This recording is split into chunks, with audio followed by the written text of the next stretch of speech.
की जी आर पाहायचा, शासन दरबारी एखादं मंजूर काम पाहायचं आणि लगेच त्याचं आंदोलन करायचं आणि मग मी आणलं, असा एक नाटकी प्रयोग या मतदारसंघात 17-18 पासून सुरू झाला. तर यांनी एक लेटर घ्यायचं, हाती घरीच लेटर लिहायचं आणि त्याचे फोटो व्हायरल करायचे. हा गोरखधंदा या मतदारसंघामध्ये दिवसाढळा सुरू आहे. दुसरा विषय असा चंदूभाऊचा की सोशल मीडियावर आज काय झालं आहे की काही लोक फक्त सोशल मीडियापुरतं काम करतात, परंतु 2017-18 पासून या मतदारसंघात एक दादागिरी सुरू झाली. पण या मतदारसंघाचे माजी आमदार यांनी या नेत्यांनासुद्धा सोडलं नाही. आदरणीय भैयासाहेबांचा सुद्धा त्यांनी आपल्या भाषणातून अपमान केला. एक गुंड प्रवृत्तीचं वातावरण आणि त्यांचे चलेचपाटे त्या पद्धतीचं वातावरण निर्माण करत आहे. या बातमीचे प्रस्तुतकर्ता आहे आंबे क्लिनिकल लॅबोरेटरी. वरुड शहरात अत्याधुनिक मशीनने सुसज्ज लॅब म्हणजेच आंबे क्लिनिकल लॅब. यांचा पत्ता आहे महात्मा फुले नगर, बंदे हॉस्पिटल समोर, वरुड. चुडामणी न्यूज पोर्टलच्या प्रेक्षकांना नमस्कार. आज आपण आहोत आमदार महोदय यांच्या निवासस्थानी. आपल्यासोबत आहे राजकुमार भाऊ राऊत आहेत. सर, गेल्या अनेक वर्षापासून एक शेतकऱ्यांचा अत्यंत महत्त्वाचा प्रश्न होता वरुड तालुक्यातील शेतकऱ्यांचा, म्हणजे ज्वलंत प्रश्न होता गारपीटग्रस्तांचा. त्या गारपीटग्रस्तांच्या प्रश्नाकरता माननीय आमदार महोदयांनी दिवाळीच्या काळामध्ये सुद्धा माननीय कृषी मंत्र्यांची भेट घेऊन आज त्यांच्या कामाला यश आलं. आदरणीय श्री मुख्यमंत्री देवेंद्रजी फडणवीस यांच्या पुढाकाराने आज वरुड तालुक्याला 64 कोटी रुपये प्राप्त झाले. तर यावर काय सांगू शकाल सर? नमस्कार, मी राजकुमार राऊत, भारतीय जनता पार्टीचा तालुका अध्यक्ष. खऱ्या अर्थानं सर्वप्रथम या महाराष्ट्र राज्याचे कर्तव्यदक्ष मुख्यमंत्री सन्माननीय देवेंद्रजी फडणवीस साहेब, या अमरावती जिल्ह्याचे ऊर्जावान पालकमंत्री सन्माननीय बावनकुळे साहेब व या मोर्शी मतदारसंघाचे लोकप्रिय आमदार चंदूभाऊ यावलकर यांचे सर्वप्रथम आभार यासाठी मानतो की खऱ्या अर्थानं त्यांनी त्यांच्या कार्यकाळा अगोदरसुद्धा 23 साली जेव्हा गारपीट झालं होतं त्याचेसुद्धा अनुदानाचे पैसे त्यांनी त्यांच्या कार्यकाळामध्ये मंजूर करून आणले आणि प्रत्येक शेतकऱ्यापर्यंत ते पोचले. आणि आता पुन्हा या उन्हाळ्यामध्ये सुद्धा गारपीट झालं, या वरुड तालुक्यामध्ये अतोनात नुकसान झालं.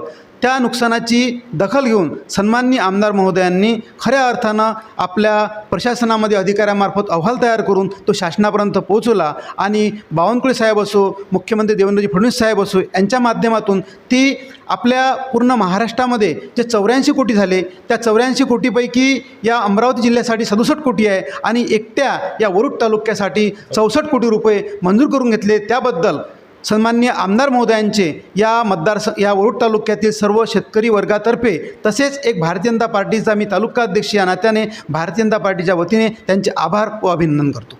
अवघ्या वरुड तालुक्याला 64 कोटी रुपये शासनाकडून खेचून आणणे खूप मोठी मानाची गोष्ट आहे. आज गारपीटग्रस्तांना 64 कोटी रुपये मिळत आहे वरुड तालुक्यातील नागरिकांना, हे आनंदाचा विषय आहे. सर, सोबतच जो शेतकऱ्यांचा ज्वलंत प्रश्न होता कर्जमाफीचा, खूप म्हणजे अनेक आंदोलनं मोर्चे झाले कर्जमाफी करता, तो सुद्धा माननीय मुख्यमंत्री महोदयांनी आणि आदरणीय आमदार चंदूभाऊ यावलकर यांच्या प्रयत्नाला यश आलं. काय सांगू शकाल? खऱ्या अर्थानं असं म्हटलं जातं, बोले तसा चाले त्याची वंदावी पावले.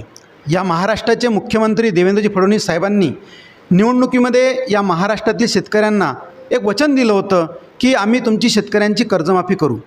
आणि खऱ्या अर्थानं त्यांनी या एक खूप मोठी जे कर्जमाफी आता जाहीर केली अहिल्याबाई होळकर यांच्या नावे, की खऱ्या अर्थानं आज पाहिलं की भारतीय जनता पार्टीचे सगळे आमदार एकत्रित आले आणि देवेंद्र फडणवीस साहेबांना भेटले की आपण जी कर्जमाफी जाहीर केली आहे या कर्जमाफीमध्ये काही अटी आहे, ह्या अटी आपण शिथिल करायला पाहिजे. आणि खरोखरच एक सामान्य कार्यकर्त्याचं, एका आमदाराचं, सगळ्यांचं, त्यामध्ये आपलेसुद्धा मोर्शी मतदारसंघाचे आमदार यांनीसुद्धा चंदूभाऊ यावलकर यांनी मुख्यमंत्री साहेबांना भेटून त्यांना हकीकत सांगितली की हा ज्या जाचक अटी आहे यामध्ये जास्तीत जास्त शेतकऱ्यांना लाभ मिळणार नाही. आणि म्हणून मुख्यमंत्री साहेबांनी सगळ्या आमदारांचं मनोगत ऐकून घेतलं आणि खऱ्या अर्थानं गोर गरीब शेतकऱ्याला न्याय मिळेल अशा पद्धतीची खूप मोठी अहिल्याबाई होळकर यांच्या नावाने चांगल्या पद्धतीची एक कर्जमाफी केली. आज शेतकरी वर्गामध्ये खूप आनंदाचं वातावरण आहे आणि आज पूर्ण मतदारसंघाच्या वतीनं, सर्व शेतकऱ्यांच्या वतीनं, आम्ही भारतीय जनता पार्टीच्या वतीनं एक अभिनंदन करतो या सरकारचं, सन्माननीय आमदार महोदयांचं, मुख्यमंत्री साहेबांचं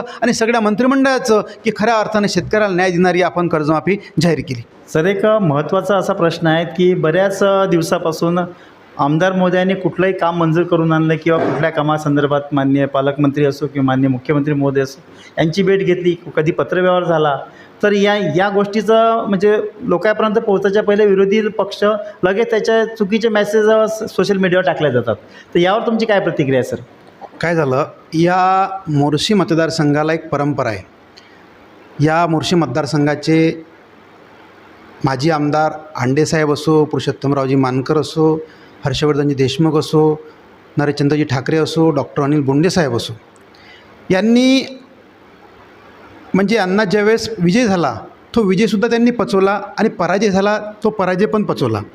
आणि पराजय झाल्यानंतर 5 वर्ष पक्षाचं आपलं प्रामाणिक जनतेसोबत राहून काम करून पुन्हा निवडणुकीला समोर गेले.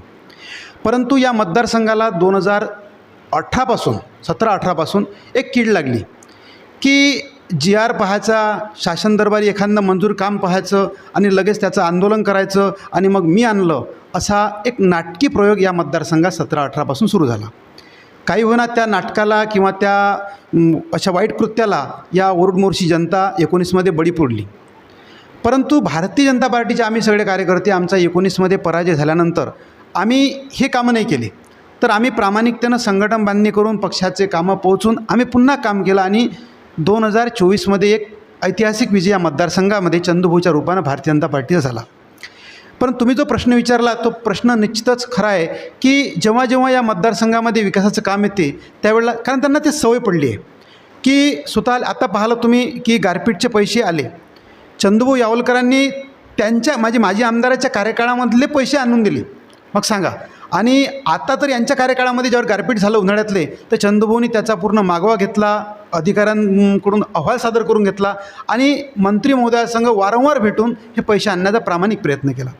परंतु काही कारण नसताना, कारण यांच्या अजूनही पराजय जिव्हाडी लागला आहे, यांनी अजून पराजय पचवता येत नाही आहे, तर यांनी एक लेटर घ्यायचं, हाती घरीच लेटर लिहायचं आणि त्याचे फोटो व्हायरल करायचे, हा गोरखधंदा या मतदारसंघामध्ये दिवसाढळा सुरू आहे. परंतु आम्ही भारतीय जनता पार्टीचे कार्यकर्ते काही शांत आहो, याचा अर्थ आम्ही संत नाही.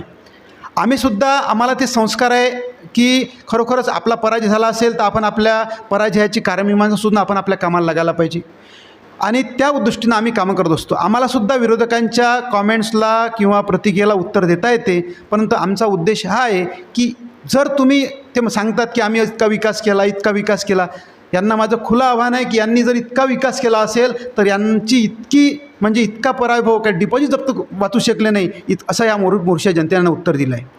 जर चंदूभाऊ खरंच काम करत नाही असं म्हणणं यांचं आहे, तर चंदूभाऊच्या कार्यकाळानंतर 1 वर्षानंतर वरुड नगरपालिका मोर्शी शेगाटची निवडणूक झाली, त्यांच्या कार्याचं मूल्यमापन झालं आणि खऱ्या अर्थानं भरघोस मतांनी या वरुड मोर्शी जनतेने नगरसेवक निवडून दिले.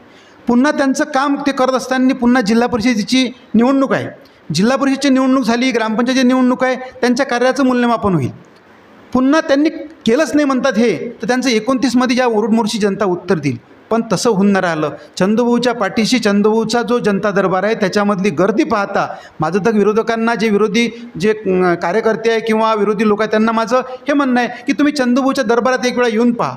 त्यांचं एक आमदार म्हणजे नाली रोड इमारती बांधणे म्हणजे आमदार नाही, तर आमदार म्हणजे या मतदारसंघाचा इथल्या शेवटचा जो गोरगरीब जनता आहे त्याच्यावर मायेचा पाठीवर हात ठेवणारा देव माणूस जर या मतदारसंघाला मिळाला असेल तर तो चंदूभाऊ यावलकर आहे. म्हणून सगळ्या विरोधकांना माझं विनंती आहे किंवा एक आव्हान आहे की तुम्ही एक वेळा जनता दरबारामध्ये या, विरोधक म्हणून या, तुमची बाजू मांडा. खरोखर तुमचं समाधान केल्याशिवाय चंदूभाऊ राहणार नाही. दुसरा विषय असा की जे चंदूभाऊ काम करत आहे, कारण ज्याच्या कामाचं श्रेय त्यांना देऊ द्यायला पाहिजे. चंदूभाऊचा स्वभाव असा आहे की जे जुने काम आहे त्यांनी कधीच भूमिपूजनाचा म्हणजे कधी ओढ धरली नाही. त्याने हे सांगितलं कार्यकर्त्यांनी करून घ्या भूमिपूजन, नाही झालं भूमिपूजन चालते पण काम सुरू करा, अशा तळपळीचा आमदार या मोर्शी मतदारसंघाला मिळाला आहे. म्हणून त्यांनी आपण जर कामं भरपूर केले 19 ते 24 कालखंडामध्ये तर आपला पराभव का झाला आणि मोर्शी जनतेने काय केला याचं कारण म्हणजे कारमीमांसा शोधून आपल्या कामाला लागायला पाहिजे आणि चंदूभाऊला एक काम करू द्यायला पाहिजे. कारण या मतदारसंघाची संस्कृती आहे, आजपर्यंत जितके माजी आजी आमदार झाले त्यांनी काय केलं, त्यांच्या कार्यकाळामध्ये त्यांचा जरी पराभव झाला असेल त्यांनी त्या दुसऱ्या आमदाराला काम करू दिलं. पण यांचं असं होऊन राहिलं, यांचे कार्यकर्ते हे यंदा काही हार पचवता येऊन न राहिली, म्हणून हे काम करणाऱ्या माणसासुद्धा काम करू देत नाही, ही या मतदारसंघाची वस्तुस्थिती आहे. 2024ची निवडणूक जी झाली विधानसभेची किंवा लोकसभेची धरा, या निवडणुकीमध्ये भारतीय जनता पार्टीचा कार्यकर्ता त्याची मेहनत त्याची जिद्द हे काय आहे सगळ्या जनतेनं पाहिलं आहे. कारण 2024च्या निवडणुकीमध्ये भारतीय जनता पार्टीचा कार्यकर्ता गावागावात बूथवर झटला. त्यांना एकच होतं की 2019चा बदला आपल्याला घ्यायचा म्हणजे घ्यायचा. कोण्याही परिस्थितीमध्ये. कारण भारतीय जनता पार्टीसोबत एक कटकारस्थान करून भारतीय जनता पार्टीचा पराभव केला आणि त्या जिद्दीनं प्रत्येक कार्यकर्ता उठला.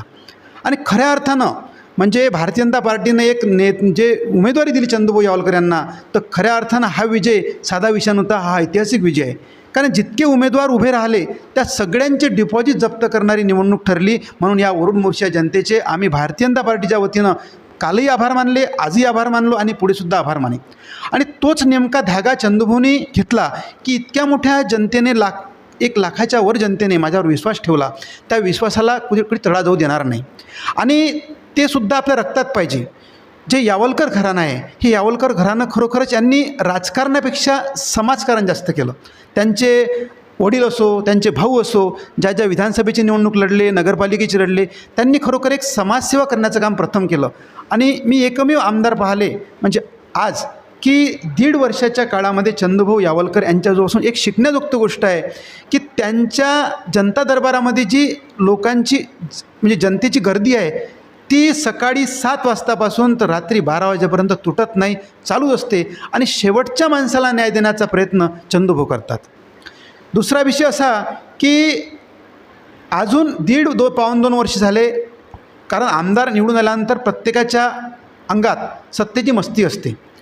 आणि परंतु तुम्हाला माहीत आहे कॅबिन त्याचा तोरा, पण अजूनही चंदूभाऊ यावलकर यांनी स्वतःची कॅबिन केली नाही. कारण आपण जर कॅबिन केली तर विशिष्ट लोकांना आपण न्याय देऊ, पण तो शेवटचा या मतदारसंघातला गोरगरीब जनता आहे त्याला आपण न्याय देऊ शकणार नाही. म्हणून त्यांनी अजूनही आपली कॅबिन न करता त्यांचा जो दरबार आहे तो खुला दरबार आहे, सबके लिए खुला आहे मंदिर, असं त्यांचं वैयक्तिक मत आहे. आणि खऱ्या अर्थानं एक म्हणजे काय होते की रोड नाली रस्ते आपण तर बांधतो, हे प्रत्येक आमदाराचं प्रतिनिधीचं कर्तव्य आहे.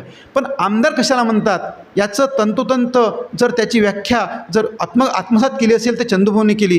कारण माझ्या मतदारसंघात जो गरीब आहे, कोणत्या जातीचा कोणत्या धर्माचा काही घेणं देणं नाही, त्याला माझ्या आमदारकीच्या कार्यकाळामध्ये न्याय मिळाला पाहिजे याचं अहोरात्र प्रयत्न चंदूभाऊ करत आहे.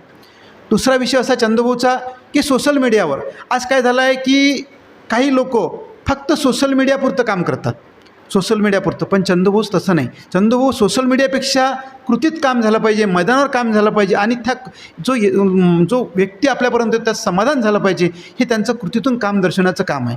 कोणतं भूमिपूजन असो काही असो, ते संस्कार सगळ्या आमच्या कार्यकर्त्यांना आहे की अशा पद्धतीचं आपल्याला खोटं बोलून, कारण आपण या मतदारसंघानं पाहिलं 19 आणि 24 या कार्यकाळामध्ये अनेकांना प्रलोभन दिले, अनेकांना खोटे बोलून आश्वासन दिले, हे दिले. चंदूभाऊचं स्पष्ट स्वभाव आहे की काम होत असेल तर हो म्हणायचं, नाही होत असेल तर नाही म्हणायचं, पण ज्या जनतेनं निवडून दिलं त्या जनतेसोबत प्रामाणिक राहायचं. आणि मोर्शी मतदारसंघ हा इथली संस्कृती आणि इतके संस्कार बघितले तर हा खूप संपन्न मतदारसंघ आहे.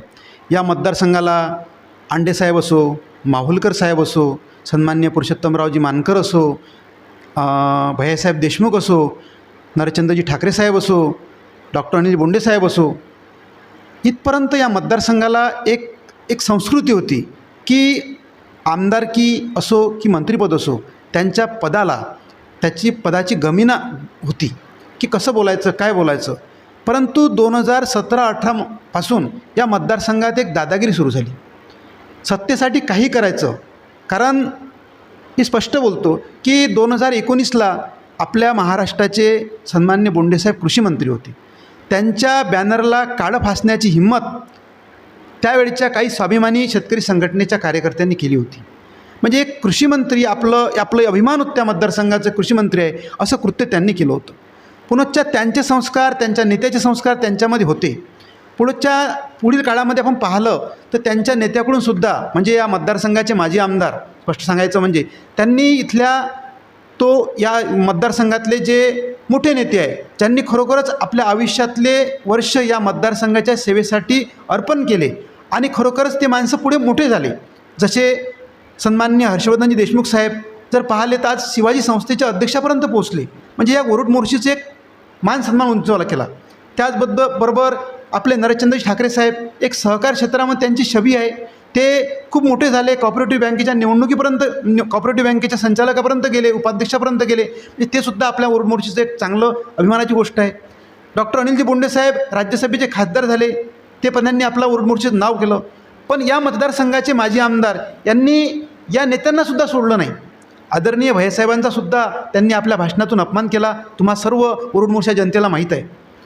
दुसरे नरेंद्र ठाकरे साहेब यांच्याविषयीसुद्धा एक बेताल वक्तव्य करून, हात छाटण्याची भाषा व्यक्त करून म्हणजे एक चांगल्या पद्धती, चांगल्या संस्कृतीला छळ देण्याचा प्रयत्न माजी आमदारांनी केला. बोंडे साहेबांविषयी तर एक तीव्र अशी की बोंडे साहेब मध्यधुंद्या अवस्थेत असतात, दोन नंतर अशा पद्धतीची टीका त्या माजी आमदारांनी केली. आता चंदूभाऊ आवलकर यांच्यावर सुद्धा अशा पद्धतीचे, त्याच पद्धतीचे, कारण चंदूभाऊ यावलकरांच्या ज्या टीकेचे जे मी हे पाहतो, जे फोटो वगैरे पाहतो, ते असे म्हणजे निद्रावस्थेचे फोटो, अशा पद्धतीचं वातावरण, एक गुंड प्रवृत्तीचं वातावरण आणि त्यांचे चलेचपाटे त्या पद्धतीचं वातावरण निर्माण करत आहे. कारण आपण हे कळायला पाहिजे की एक धार्मिक व्यक्तिमत्व आणि कोणावरही टीका नाही. पुढनं विधानसभेची निवडणूक झाली, पण चंदूभाऊ यावलकरांनी कोणावरही कोणाही उमेदवारावर मात्र टीका केली नाही. पण माजी आमदारांनी या मतदारसंघामध्ये जो पायदंडा केला, हा पायदंडा कुठंतरी मोडला गेला पाहिजे. कारण आपल्या मतदारसंघातून जे मोठे झाले त्यांचा अपमान जर होत असेल तर आता आम्ही हे सहन करणार नाही. आमचे संस्कार होते, आतापर्यंत आम्ही थांबलो, पण मी एक तालुका अध्यक्ष म्हणून सांगतो की आतापर्यंत आम्ही खूप संयम राखला, पण आता पुढील काळामध्ये आम्ही आता संयम राखणार नाही. कारण अशा पद्धतीचं जर तुम्ही आमच्या नेत्याबद्दल किंवा या मतदारसंघातील अनेक मोठ्या नेत्याबद्दल अपमानास्पद करत असाल तर तुम्ही जे कृत्य करून राहिले याच्या विरोधात आम्ही सगळेजण एकवटून आवाज उठवल्याशिवाय राहणार नाही.